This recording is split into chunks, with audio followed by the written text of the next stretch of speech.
Alors, on va se pencher sur un roman qui est bien plus qu'une simple histoire d'amour. C'est en fait un véritable acte de rébellion.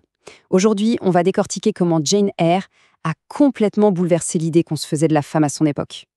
La question est là, posée. Comment un personnage comme celui-là créé par Charlotte Brontë a-t-il pu faire voler en éclats toutes les conventions de son temps? C'est ce qu'on va explorer ensemble pour comprendre comment ce roman a remis en question les fondements même de la condition féminine.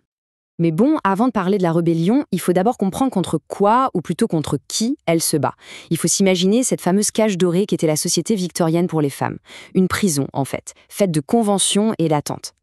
Et l'idéal de l'époque, le voici, l'ange du foyer. Ça sonne joli, n'est-ce pas?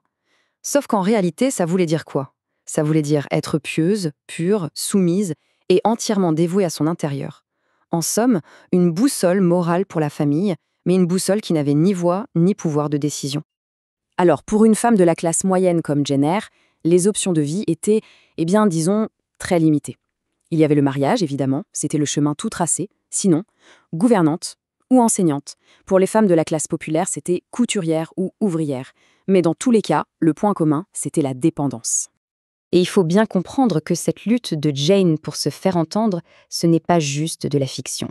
Pas du tout, c'est directement le reflet de la vie de son auteur, Charlotte Brontë. La vie de Charlotte Brontë, c'est une succession d'épreuves, un vrai combat. Elle est envoyée très jeune dans une école aux conditions sanitaires déplorables, où elle perd ses deux sœurs aînées. Elle devient ensuite gouvernante et fait l'expérience de l'isolement. Elle doit publier ses poèmes sous un nom d'homme. Puis, la tragédie continue. Elle perd le reste de sa fratrie en à peine 2 ans. Elle-même mourra très jeune, à 38 ans. Sa vie, c'est une lutte de tous les instants. Et la preuve la plus flagrante de ça, la voici. Les sœurs Brontë, Charlotte, Émilie et Anne, ont toutes dû se cacher derrière des pseudonymes masculins. Pourquoi? Tout simplement pour avoir une chance d'être lues. Une chance que leurs manuscrits soient jugés sur leur contenu et pas immédiatement mis de côté parce qu'ils avaient été écrits par des femmes. On comprend mieux maintenant. Toute cette expérience, cette rage, cette soif de reconnaissance, Charlotte Brontë l'a insufflée à son personnage. Et c'est comme ça que Jane Eyre devient le portrait d'une véritable insoumise. D'ailleurs, écoutez comment Jane se décrit elle-même. Pauvre, obscure, laide et petite.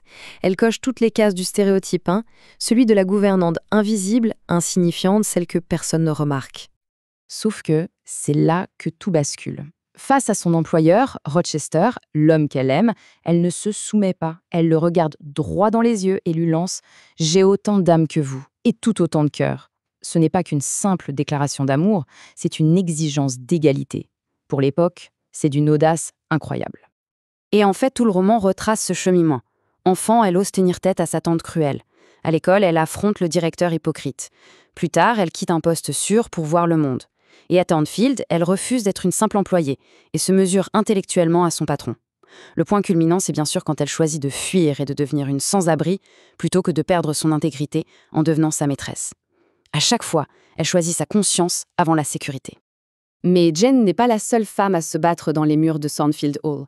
Il y en a une autre. Une femme dont la prison n'est pas seulement faite de conventions sociales, mais de murs bien réels. On parle bien sûr de la fameuse folle du grenier, Bertha Mason. C'est une figure absolument tragique. Elle est le miroir inversé de Jane, son double sombre. Elle incarne ce que Jane aurait pu devenir si sa rébellion avait été complètement écrasée par le système. Et la comparaison entre les deux est saisissante. D'un côté, Jane, la combattante qui finit par trouver sa voix et son indépendance. De l'autre, Bertha, la victime, réduite au silence, enfermée. Jane devient un symbole de résilience, alors que Bertha est un avertissement tragique de ce que l'oppression peut faire. L'une survit et trouve sa place, l'autre meurt en essayant de s'échapper. 2 destins pour un même esprit rebelle. Alors, au final, qu'est-ce qui rend ce roman si fondamentalement révolutionnaire? Pourquoi est-ce qu'on le considère aujourd'hui comme une œuvre fondatrice de la littérature féministe? Eh bien, pour plein de raisons. D'abord, l'héroïne n'est ni belle, ni riche, ni de haute naissance. C'est une femme ordinaire, mais avec une complexité et une richesse intérieure incroyables. Le livre est aussi une critique féroce du mariage et des classes sociales.